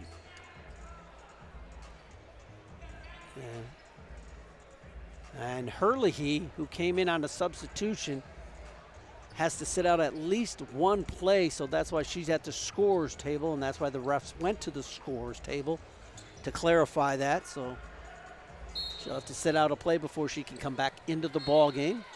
And we're going to get a foul quickly in the backcourt, so a substitution can be made, and they can get Onken, who has 3 fouls. They don't want her to pick up a cheap one here before the end of the third quarter, and she'll take a seat. And now Herlihy can come back into the ball game. And Coach Peretta gave Gardler a little thumbs up after she committed that foul, trying to get Onken out of the ball game. A little strategy playing out here in the third quarter. Lott driving left side, layup is good, and we've got a tie ball game with 30 seconds left to go in the third quarter. So we've seen a game of runs. If Villanova get a little run, got up by 5, now Marquette comes back with their own 5-0 run. It's a grinded out game. Basketball is a game of runs, and so far, both of these teams have been able to eventually answer the other's move. And we'll see the last shot here for Villanova as they'll run that clock down. 10 seconds left to go here in the third quarter. Now they're getting the motion of their offense, which is normal for Villanova. On the clock, Gardeka turns around, spins, shoots, and it's blocked by Anderson. To end the quarter, a little positive note defensively for Marquette right there to open up, to end the third, and then to open up the fourth. It will be a tie ball game. We've got a 43-43 ball game, Marquette and Villanova at the Al McGuire Center in downtown Milwaukee, Wisconsin. You're watching Villanova women's basketball on the Big East Digital Network.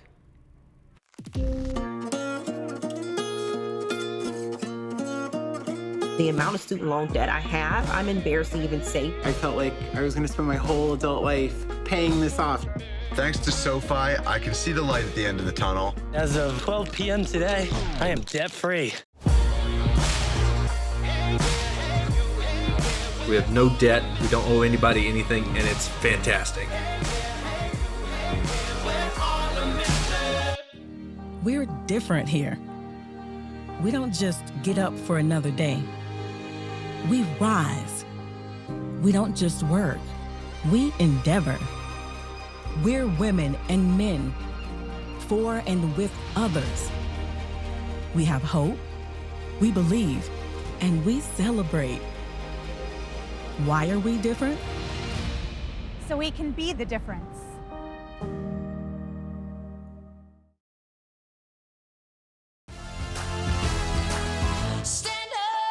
Stand up stronger. I got the power, gonna raise it up. So high, we're shining brighter. We got the power, gonna raise it up. We got the power, gonna raise it up. We're running ahead. We got to raise it up.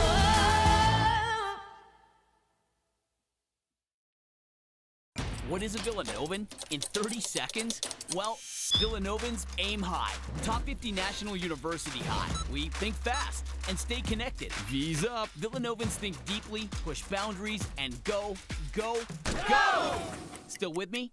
We climb corporate ladders and these ladders. This campus is our home, but you can find us almost anywhere. Villanovans have big hearts to solve even bigger problems, and we celebrate together. Ignite change, go Nova. Welcome back to the Al McGuire Center, downtown Milwaukee, Wisconsin, Big East basketball, and it's a game that we thought we would get this afternoon between two teams tied for second place, trying to move up the ladder, and Harry Peretta and Villanova. Man, I was just asking Megan about imagining graduating when she did from Northwestern at 22 years old and then go right into coaching as a Division I coach. And that's what Harry Peretta did in his 42nd season here at Villanova. And Coach Peretta is such a legend in the ball game, and an old school Philly coach who's done so much for women's basketball. One of the great male coaches who have had such a great impact on the women's game. 42 seasons, an unbelievable run, countless NCAA tournament appearances, and he has this 5-out motion offense that will forever be his, and what he's done to change this ball game has come from that end as well. Lugo driving right side around a pick for an easy bucket. Marquette takes the lead. And Harry told us yesterday at the shoot-around, he said, hey, my body's giving out. I can't do it as long. He says, I'm going to be at Villanova for another year. They're going to give me a position. I'm not sure what it is yet. And I said, are you done then? Do you know what you're going to do after that? And he goes, well, I might get back into coaching, but I'm going to just be an assistant. But I can't be the main assistant. I can be the third assistant, so I can just, help out. I don't want to be a full-time assistant if I decide to go back into it. I don't want to stay up all night watching game film, and I don't want to have to go recruiting and sit in a gym for 18 hours a day in the middle of July with no air conditioning. Yeah, and I laughed. I said, really? I was almost in disbelief when he said that, and I said, an assistant? But he's got so much still to give to the game. It's just, he's been a legend in Big East circles, and like you said, in Philadelphia in the Big Five. And just a great gentleman to talk to. Great to talk buckets with him. A couple free throws made there for Villanova, and we're suddenly back to an even 45-45 ball game. And he's been around coaching some daughters of some players that he coached before, and a couple on this team. There's a three by King. Talk about needing a bucket and needing your freshman to step up. What a great shot by the freshman, Jordan King, and that's going to be ruled a 2, actually. Yeah, I think Marquette with a 2-point lead. Yeah, foot might have been on the line. Need to get her some smaller shoes so she can get that toe behind the line. You get on that. I'll you got a work on shoe it. deal, right? Working on it. Okay. Working out the fine print. All right. Inside, a little trouble with the handle of the ball is Gadeka as she goes down to the ground. And I don't know if they call the foul or a jump ball, but they're going to give the possession arrow to Villanova. And Gadeka backing up Anderson. Looks like she gets a hand on the ball. I think it was a jump ball. It doesn't sound like a foul was called. Yeah. Quick jump ball. Because it almost looked like Anderson had possession more so than Gadeka even had a hand on the ball. Good heads-up defensive play by Anderson. Oh, look at Segrist moving around. She's working hard to get open and free. And a shot blocked that time by Marquette, and then off the rebound, a foul against Segrist, so she compounded the block and missed with a foul. That was just a dumb foul. She knows it was dumb. Don't reach in when you already, that's out of frustration because you missed that shot. Not a good decision by the freshman. And Marquette will come the other way, holding a 2-point lead. I don't think there's been a lead bigger than 5 or 6 in this ball game either way for either team. And Anderson missed a turnaround jumper. She got underneath the basket, sort of got almost too much underneath the basket and couldn't square up enough, I'd say, Megan, to get there and get it off the glass. Well, and after that, Gadeka doesn't even box her out. Had she could have bodied Anderson as she faded away, Villanova may have been able to get that rebound. So Marquette will get a reset with a fresh 20 here in the fourth quarter. And a tightly contested battle between two second-place teams in the Big East. And dribble drive penetration left side, Selena Lott. She's been quiet most of the night. Now she's got 4 in the ball game. You want your upperclassmen making plays when they count. Fourth quarter, she may only have 4 points at this time, but Selena Lott needs to start trying to take over this ball game to get Marquette a win. Lott at almost 16 a game on her average. And I'm sure she's looking to get hot here in the fourth. We'll be back with more. My parents never taught me anything about managing money. The amount of student loan debt I have, I'm embarrassed to even say. We just decided we didn't want debt any longer. I didn't realize how easy investing could be. I'm picking companies that I believe in. I think SoFi money is amazing. Thank you, SoFi. SoFi, thank you. We love you.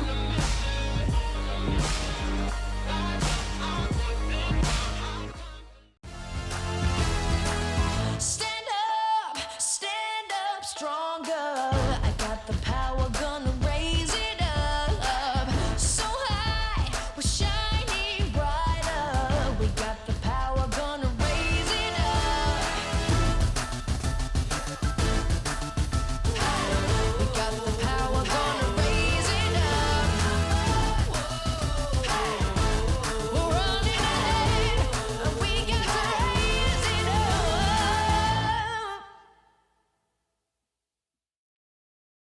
All right, we gotta be all in, all right? We gotta make sure we play with great passion. You have felt each other and helped each other and allowed yourselves to be helped with that, all right? We've got a great opportunity to do that today. This is who we are. When you look to your left and you see your sister over there, you help her. Because what we are one. Let's bring it. 1, 2, 3. Yeah! That's the Big East way. The 2020 Big East Women's Basketball Tournament at Wintrust Arena. Get tickets now.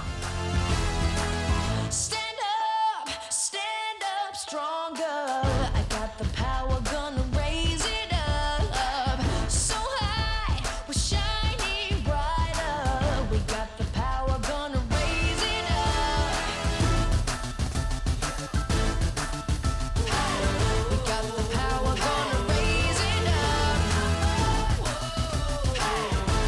We're running ahead, and we got to raise it up.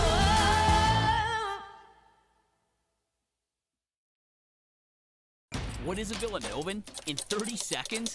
Well, Villanovans aim high. Top 50 National University high. We think fast and stay connected. V's up. Villanovans think deeply, push boundaries, and go, go, go! Still with me?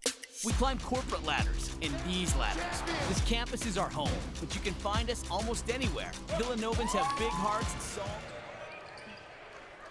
We got a good one here at the Al McGuire Center in Milwaukee, Wisconsin. Big East basketball, Marquette and Villanova. Marquette +4 right now. And Villanova with the ball with a turnover, a rare turnover for Villanova, only their 7th, Megan, in the ballgame. Villanova does a great job taking care of the ball, averaging about 13 or 14 turnovers a game. Both teams doing a nice job taking care of the ball so far. And it's been a game that we probably thought would happen as Lott left side in traffic hits the layup to give Marquette their largest lead at 51-45. Second possession that Lott's been able to get to the basket from the left side. And Villanova needs to find a way to counter that. And they did have a counter right there, and Gadeka, she had a cutter backdoor move, was wide open, lost the handle, got it back, went up strong, and put it back in to stem the tide against Marquette. And Marquette has been scoring at will inside and on second chance opportunities in this ballgame. And Villanova's been hitting the threes to keep themselves in the ballgame. Lott with a little hesitation dribble, dumps it off inside to Anderson, who gets called for traveling. She was there a long time too. Could have got 3 seconds. I don't think Anderson was expecting that pass from Lott to come when it did, and she gets caught a little off guard and ends up traveling. Maddie Seagrass, this is the 10th 20-point game of the season today. The Big East leading 10th 20-point game. She's having a heck of a freshman year. I'm telling you that much. And she's such a dynamic player. She can get to the basket. She can hit the three. She can hit a mid-range three. A mid-range jumper. Just a really nice overall player. Gardler misses that one. Marquette quickly in transition up the floor with the ball, dumping it down inside to Van Clunen. Van Clunen and Anderson carried him in the first half. Lott and Spingola heating up here in the second half for Marquette, and there's an inside shot missed by the Golden Eagles. And Golden Eagles rebounding advantage in this ballgame has created so many second chance opportunities. Unbelievable. 17 second chance points for Marquette. Villanova has 0. Big goose egg when it comes to second chance points. And Marquette's got like 19 offensive rebounds in this game. Driving shot, high off the scoreboard. Actually, the shot clock out of bounds, so it will go over to Marquette. Marquette holding a 4-point lead in this ball game. And we've talked about it being a game of swings. And the swing was Marquette getting up by 6 here early in the fourth, and now Villanova trying to swing back, getting towards even on the scoreboard. In basketball, a game of runs. Villanova needing to get stops here. Marquette, on the other hand, get another bucket down low. Oh, nice little spin move, drop step move that time by Van Clunen. She's been effective down there, does a good job getting positioned deep on the block, and she's able to finish. Leading the way for Marquette with 16 points. Long three right side by Gardler, and that goes off the rim and out of bounds on the opposite side.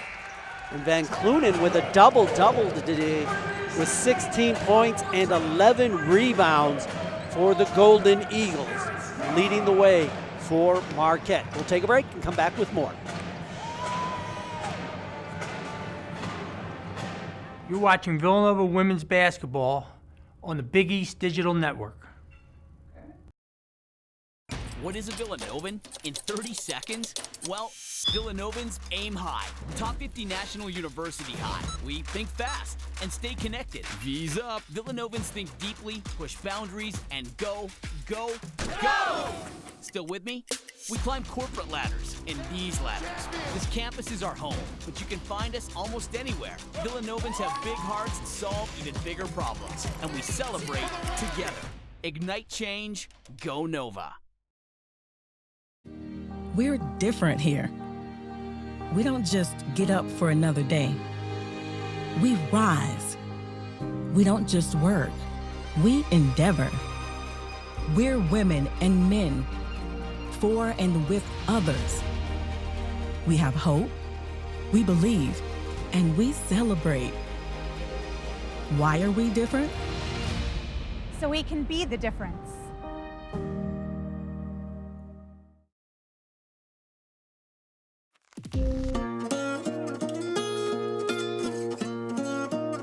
The amount of student loan debt I have, I'm embarrassed to even say. I felt like I was going to spend my whole adult life paying this off.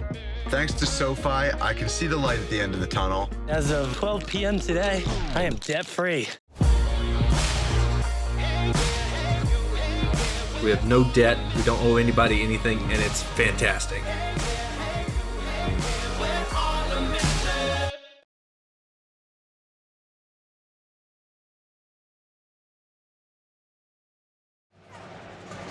Both these teams got some games left. We're at the midway point of the Big East season. Finishing with today's games and looking at Villanova and what they have next, Megan. St. John's, Seton Hall, at Xavier. So nice to come back after having to do 2 games on the road and be able to stay at home and then playing at Xavier.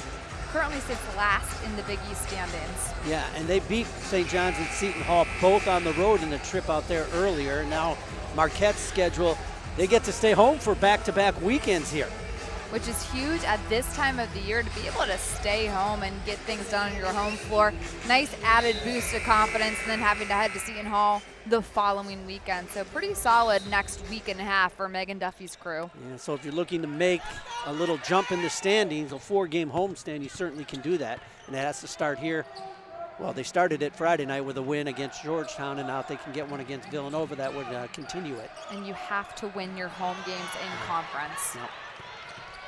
Villanova, I was looking at this. It just seemed odd when I saw it. 43-41 was the last time Villanova had a lead, and it's 53-47 in favor of Marquette. It just seems like this game's been back and forth more throughout the course of the game. You mentioned it, 9 lead changes throughout this ball game, and you're exactly right. You don't feel like Villanova's been down for as long as they have in this fourth quarter. And there was a long 3 missed by Villanova. They're 7 of 24 for 29% in the ball game. Marquette's only hit 2 threes and they've only shot 7, and there's a steal by Gardeka at half court. And then a driving layup is good that time by Seacrest, adding to that 20-point game. Seacrest at 22. She had a 41-point game earlier in the year, so it's not like she can't score and fill it up awful quick. That was against LaSalle. Van Clunen stays hot. Little kiss off the glass from the right side. She has 18 in the ball game. And those types of buckets are so deflating for Villanova. Just when they cut it to 4 with Van Clunen, an absolute dagger, being able to get the lead back up to 6 with a turnaround layup. You saw Gadeka right there. She gave a little like head fake telling Seacrest to back cut, but Seacrest didn't see it. And that time Seacrest missed from the right side on the shot. They're so aware of cutting and going back door, trying to get their defense sleepy. I'm talking about Villanova. In and out for Lott from the left side. And Lott hasn't shot a ton from beyond the arc this game. 0 for 3, however. She misses that last 3. Yeah, we've got a timeout for Villanova. Harry Peretta realizing that the lead here at 6 ties the largest lead for Marquette in the ball game. And he knows they need to go down and offensively not waste opportunities and possessions. Under 3 minutes to play, 6-point ball game, so definitely within striking distance for Villanova. What they have to do, first and foremost, get stops and take up the mentality of stop, score, stop. Get a stop, come down. You don't need to start jacking threes just yet. There's still plenty of time left in this ball game. But get a quick, easy bucket, then come down and get another stop. Just getting into that mentality can help players get through this final 2:45. And you can't get into the point, Megan, can you, of just trading buckets the rest of the way? No, absolutely not. That's where this idea of stop, score, stop comes in. And also staying disciplined and not jacking threes early in the shot clock is going to be huge. 2:40 left to go in the ball game. And there's a long 3 by James. And Marquette probably will work some of the clock themselves here every single possession. All they want to do is probably work it down under 10, under 5, and then go towards the basket. And quickly they go inside to Anderson. And before she could turn, spin, and shoot, we're going to get a timeout called. I think Marquette called the timeout. They're wondering where they're going to inbound underneath their own basket on the baseline. And that time, I thought Marquette went quickly down low. It wasn't like a wide open shot, but they had positioning because Anderson did have inside position on the block, but it was at 17 seconds on the shot clock. At this point in time, the shot clock is almost the game clock is almost your worst enemy because you're just sitting there with this lead saying, hurry and just expire, get this game over with at this point. So the fact that they go down inside early, if you're wide open, maybe that's a good idea. However, run up as much time as you can off the clock and try to keep this one at 6. And we'll see what Marquette's plan coming out of the timeout is. It was a little soft touch pass to the wing and right back down low. They tried to go to Van Clunen and turned it over, so Villanova got what they wanted. A defensive stop. And now they need to take advantage of the stop and get a score. And Villanova, they are such a methodical team offensively. They don't have to rush to get to the offensive bucket yet. Correct. There's enough time still left in this ball game, just under 2 minutes. Wide open 3 from Anakin there, miss. And backcourt pressure applied by Segrist. And Marquette will bring it up across half court, get picked up defensively right at the line. And now they'll pull it out, work some more of the clock. And for Marquette, make sure you're getting the ball in the hands of your best free throw shooters because Villanova is going to come out and foul. And it looks like an offensive foul called on Jordan King. They got on Van Clunen. Yeah. And now that's 2 times that Villanova has got a defensive stop. They got a turnover in the corner. They got the offensive foul there, but they haven't converted on the offensive side. It's really big here. They have to convert now almost every offensive possession. Yes. Long 3 by Gardler, and it goes off the leg of Anderson, and it will stay with Villanova. Villanova's getting some open looks. They're not the best open looks. They're threes, but that one was a long, deep 3 by Gardler. When they need to get 3 balls coming from their best 3-point shooters, which hasn't happened in the last 3 possessions. You would think it would be Gardeka, Hurley along with Segrist, and Marquette gets a steal. That's huge. Under a minute left to go in the ball game. It might be a foul situation pretty soon for Villanova. They probably need one more stop before they go that route. Marquette trying to dribble out the clock, waste some clock time before going towards the hoop. And now dribble drive penetration by Lott, and we're going to get a foul called against Gardler on the drive that time by Lott. But it is it's only the 2nd foul, so it shouldn't be any shooting foul, I don't believe. It should be an inbound ball. Yep, and they're calling it. It looks like Lott limping a little bit on that ankle. Looks like she may have twisted it a little bit, but out of bounds play. Huge play coming up here for Marquette.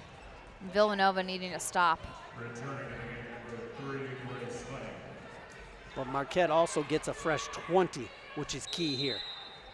With 40 on the game clock, 20 now on a reset on the shot clock, and a quick foul by Villanova.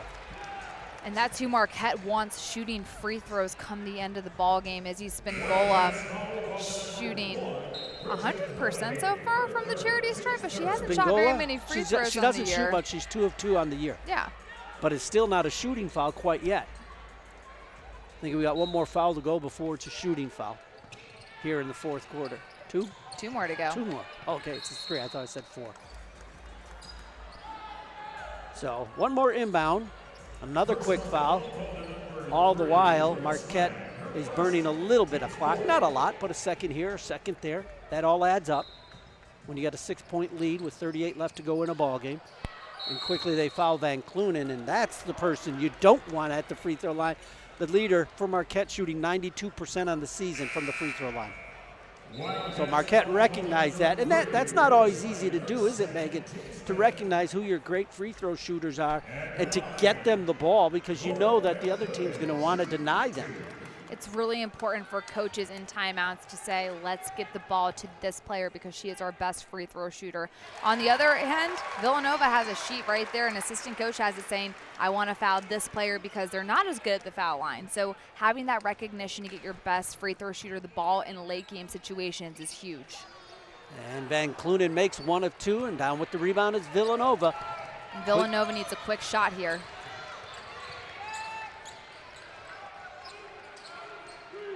And they're taking their good-natured time right now. Seagrass will get a 3 up here. No good. Long rebound comes down to Villanova. They'll refire it up as soon as they can. And there's a block by Lott. Loose ball comes up to Seagrass. She banks a 3 in. Banks a 3 in to make it a 4-point game. They're going to have to foul Marquette. I don't know why they're not fouling. They were. Herlihy was trying to foul against the sideline. Almost tried to push her out, trying to get a violation on the sideline and then out of bounds. And that runs off quite a little bit of time off the clock. And King's going to go to the line to shoot those free throws. But Villanova with a huge 3, you have to foul as soon as possible to preserve as much time on the clock. 67% free throw shooter Jordan King at the line, the freshman out of Rockton, Illinois. In and out. And now Villanova needs the miss, but they also need to get the rebound. That's the next key. thing. Absolutely. It's sort of a link. You got to get the rebound, come down, score quick, hopefully get a foul and get a chance to get one more shot after that. And the second free throw by King is good, so that gives Marquette a 5-point lead. It's still a 2-possession ball game here. With the 3 ball, it's certainly possible, but Villanova's going to have to come down quick. And what's going to be the plan here, Megan? Well, the good news is with calling the timeout under 2 minutes in women's basketball, you advance the ball up to the half-court situation. So now you need to get as quick of a shot as possible, preferably a 3-pointer, definitely a 3-pointer at this point. Or if you can get a quick 2, that also works. Then you have to foul immediately. Again, this is going to be a situation where you want to try to foul the worst free throw shooter. And if you're Marquette, you want to quickly make sure, one, you play good defense. You could even foul if you're Marquette to try to get them to take the ball out again. Marquette only with 3 team fouls, so they're going to have to pick up 2 more before Villanova would be in a position to shoot free throws. But Marquette, once they get the ball back, needs to be aware that they need to get the ball to their best free throw shooter. So Lauren Van Clunen, who's shooting 92% from the arc, or excuse me, from the charity stripe. So being aware of these end-of-game situations is going to be huge for both of these teams. Yeah, I'll be interested to see if Marquette does foul, just try to eat up some clock along the way because they have so many to give without sending Nova to the free throw line. So we'll see what happens here. Herlihy inbounds it to Seagrass, and it's over her head and out of bounds. And that might be enough for Marquette. I think they're going to see if it was tipped. I don't believe it was by a Marquette player, but nope. I'm not really understanding the confusions right now by the referees. Well, Marquette will have the ball on the turnover. And they went down low with the pass. Were you surprised about that one? No, because you get that quick 2, and I like the idea of trying to get it in for a quick layup underneath the basket.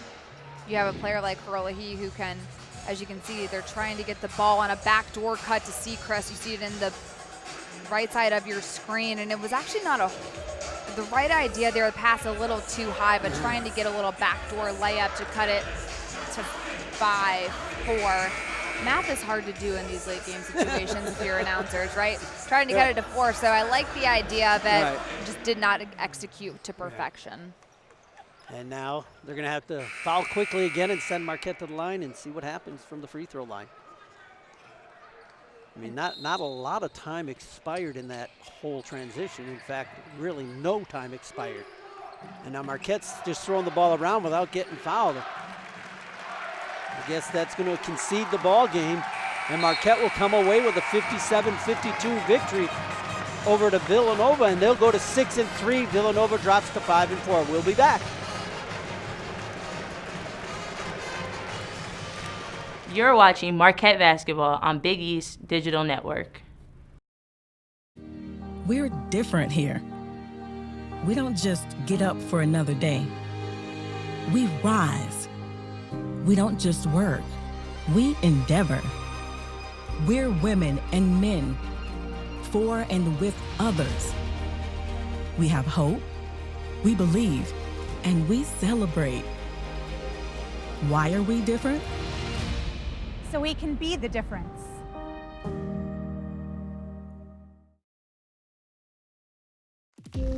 My parents never taught me anything about managing money. The amount of student loan debt I have, I'm embarrassed to even say. We just decided we didn't want debt any longer.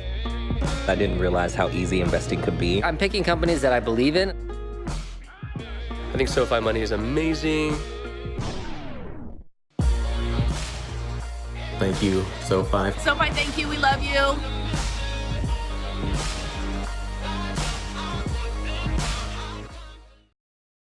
What is a Villanovan in 30 seconds? Well, Villanovans aim high. Top 50 National University high. We think fast and stay connected. V's up. Villanovans think deeply, push boundaries, and go, go, go! Still with me? We climb corporate ladders and these ladders.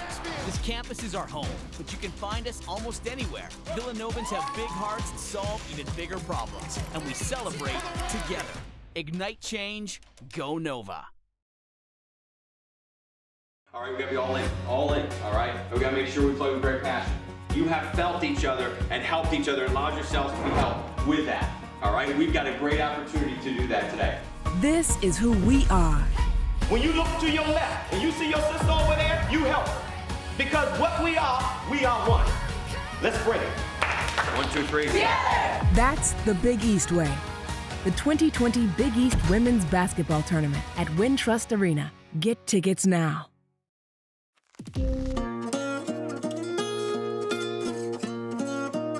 The amount of student loan debt I have, I'm embarrassed to even say. I felt like I was going to spend my whole adult life paying this off. Thanks to SoFi, I can see the light at the end of the tunnel. We're all in, all together. Great voices right at the start, great energy. We're getting excited about what we do, all right? You know how together you are. You know how hard you're gonna work, but you also know how good you are. Let's go show them. 1, 2, 3. Together! This is our time. When we bring it together and we all locked in, we coming back in this locker room with a victory. That's the Big East way. The 2020 Women's Basketball Tournament at Wintrust Arena. Get tickets now.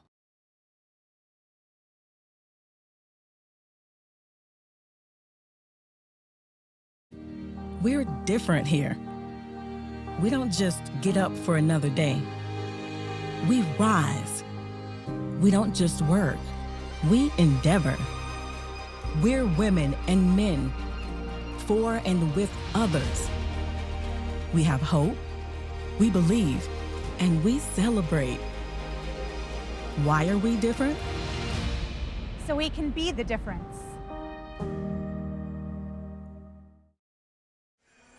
Welcome back to the Al McGuire Center in downtown Milwaukee, Wisconsin, on the campus of Marquette. It was Villanova and Marquette this afternoon, trying to climb above second place. Both teams were tied at 5-3. Now Marquette at 6-3, and big contributor Laura Van Kleenen. Great job today, double-double, 19 points, 11 rebounds, and it seemed like you guys had your way inside, and that really started with you. Yeah, Coach emphasized it. That was one of our keys to win for the game for sure. And I think we did a really good job of that, of executing not only in the first quarter, second quarter, but as well down the stretch. Yeah. 40 points in the paint for your team. Why were you able to get the ball in so easily and score at will? We saw that Villanova would play behind, and that essentially works to our advantage.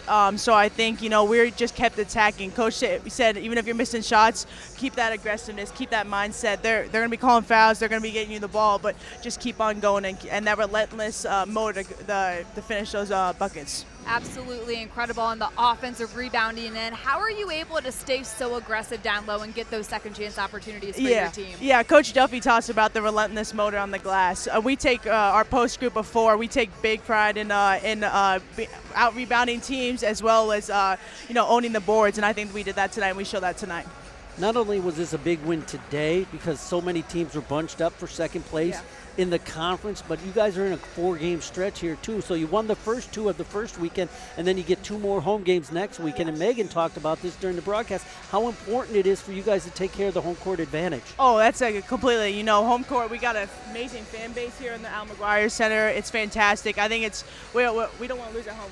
That's a big thing for us, and I think that propels us, to go on the road. It's hard, but here, you feel comfortable with the rims. You like the rims here and everything, right. So you enjoy that. But it's huge to get these home wins. And you guys have had success here over the years at the Al, and you guys have had success going to NCAAs the last 3 years. Yeah. And this year, people weren't picking you, and I think you guys got a little chip on your shoulder, and you say, hey, we're going to show you, aren't we? And you guys have done so. Yeah, for sure. We were, when we saw the rankings come out, we said, okay, let's get to work. And we're taking that. It's one game at a time. Coach Duffy talks about it, getting better at practice and everything. But we understand, people might not realize, how good we are, but we know it, and we're going to show it every night. And now you're showing it every day. Exactly. Hey, Laura, great game. Thanks for you. joining us here courtside, and continue success. Thank you. I appreciate it. That's Laura Van Clunen. Great job today with a double-double, 19 points, 11 rebounds. Of course, Spangolo chipped in 2, 10 as well. Anderson chipped in 10 as well. So it was a well-balanced scoring job by Marquette, Megan, this afternoon. Marquette absolutely dominated on the boards, finishing with 47 rebounds, and Villanova only 26 rebounds. Getting it done on the boards. Marquette with a huge win at home, and they reach a little bit closer to staying in second place in those Big East standings. Well, we thank everybody on the crew for helping us out, making this happen this afternoon. Megan, great doing a game with you. Thanks very much. It was a pleasure. Always a pleasure. Good night, everybody.